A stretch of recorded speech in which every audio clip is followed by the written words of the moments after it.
Hai, selamat pagi dan salam sejahtera untuk kita semua. Segala puji dan syukur kita naikkan karya Tuhan Yang Maha Kuasa, karena atas berkat dan penyertaan-Nya lah kita dapat berjumpa kembali dalam pelajaran Bahasa Indonesia kelas 9 semester 2 bersama saya Cornelia Junia. Bagaimana kabar kalian hari ini? Semoga kalian dalam keadaan sehat dan masih tetap semangat dalam mengikuti pembelajaran kita pada pagi hari ini. Ini pertemuan terakhir kita di bab yang kelima. Jadi pertemuan berikutnya kita akan melakukan ulangan harian yang kedua di semester 2 ini. Materi kita hari ini menyajikan teks diskusi. Tujuan pembelajaran pada hari ini hanya satu, yaitu siswa mampu menyajikan teks diskusi sesuai dengan struktur dan kaidah kebahasaan yang telah kita pelajari di pertemuan yang lalu. Oke, Ibu akan memberikan kisi-kisi untuk UTS minggu depan yang harus kalian pelajari bab 4 dan bab 5. Semuanya berhubungan, soalnya hanya berhubungan dengan materi bab 4 dan bab 5. Oke. Langkah-langkah dalam menulis teks diskusi yang harus kalian perhatikan, karena hari ini kita akan melakukan atau kalian akan menulis teks diskusi. Jadi Ibu akan memberikan langkah-langkah ketika nanti kalian menulis teks diskusi. Yang pertama, gunakan judul dengan bahasa yang menarik. Bahasa yang menarik itu bahasa yang bagaimana? Bahasa yang kontroversial, yang menyebabkan mungkin akan menimbulkan pertentangan, atau bahasa yang inspiratif, atau bahasa yang membuat penasaran pembaca. Jadi itu yang harus kalian cari. Bahasa seperti ini sering kalian temui di dalam ketika kalian membuka media sosial atau di baca-baca lainnya. Judul-judul yang membuat orang penasaran untuk membaca, karena judul yang menarik itu akan membangkitkan minat orang lain untuk membaca suatu tulisan. Jadi nanti kalian membuat satu judul yang sangat menarik sehingga menarik pembaca untuk membaca tulisan kalian gitu ya. Ini contohnya, sekolah tanpa olahraga penjara fisik. Pernah tidak, Ibu ingin bertanya, pernah tidak kalian terkecoh dengan satu judul berita? Misalnya judulnya seperti ini, artis sering melakukan hal ini, nomor 5 tidak terduga. Apaan sih? Ketika kita penasaran, ini judulnya kenapa sih seperti ini, kita penasaran dan tanpa kita sadari kita mengklik ketika kita membacanya. Oke, informasinya sudah kita dapatkan. Nah, judul yang menarik itu di satu teks bacaan sangat penting karena akan menarik perhatian orang untuk membaca. Jangan membuat judul yang biasa-biasa saja, ketika orang melihatnya ya sudahlah, tidak usah membacanya. Oke, yang kedua, mulai pendahuluan dengan pertanyaan retoris. Pertanyaan retoris itu pertanyaan seperti apa? Pertanyaan yang tidak memerlukan jawaban, yang biasanya terdapat di dalam teks ya, yang terdapat dalam teks. Mungkin ketika nanti pertemuan tatap muka kalian akan bertanya, Ibu, soal ulangan harian atau soal ulangan itu termasuk pertanyaan retoris atau tidak? Tidak termasuk. Karena apa? Karena soal di ulangan atau di ujiankan itu memerlukan jawaban. Soal yang memerlukan jawaban itu tidak termasuk pertanyaan retoris. Jadi yang pertanyaan retoris itu pertanyaan yang kalian temukan di dalam teks bacaan saja. Pertanyaan yang tidak memerlukan jawaban, yang tidak perlu dijawab oleh pembaca. Jadi cukup dibaca saja seperti itu. Pertanyaan ini hanya untuk pancingan saja, seperti itu contohnya ya. Oke, contohnya, haruskah kita berhutang terus kepada bangsa asing? Ini ada di teks yang kemarin di pajak. Bisa kalian lihat. Yang kedua, apakah susahnya membuang sampah yang benar? Nah, pertanyaan seperti ini ketika di dalam teks bacaan tidak memerlukan jawaban. Yang ketiga, mulai pendahuluan dengan bahasa yang syarat emotif. Syarat emotif itu yang menggugah perasaan pembaca.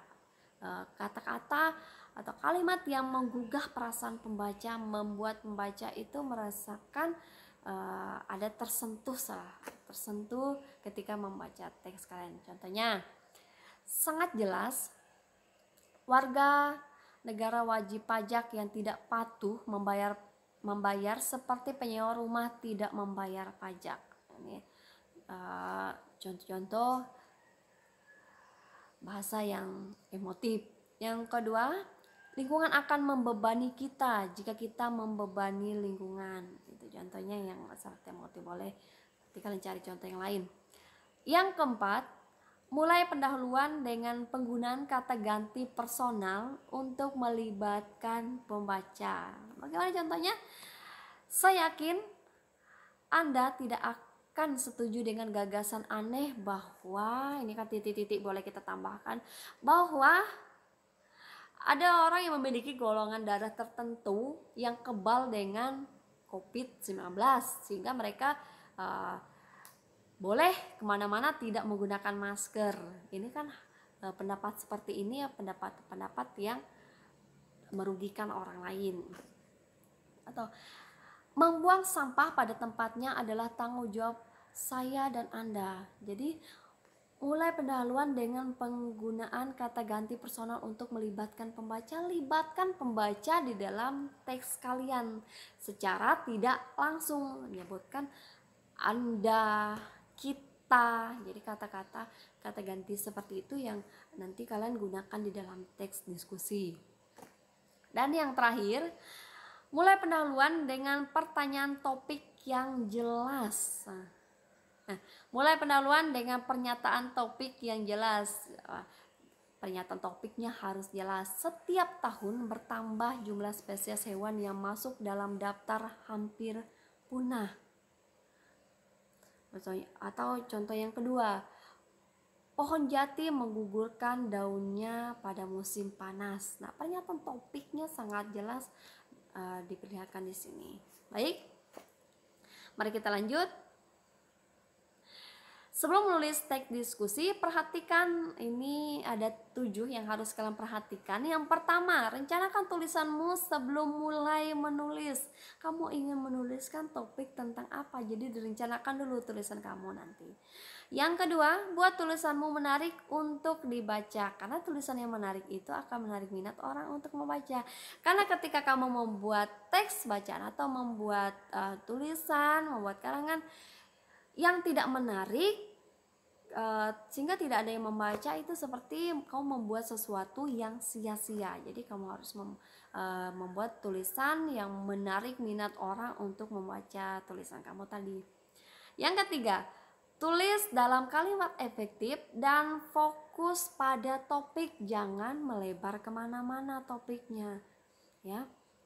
Hanya fokus di satu topik saja, tidak perlu membahas hal yang lain. Jika kalian membahas COVID-19, cukup kalian membahas topik COVID-19 saja, tidak perlu kalian membahas penyakit-penyakit lainnya. Jadi hanya fokus di topik yang sama.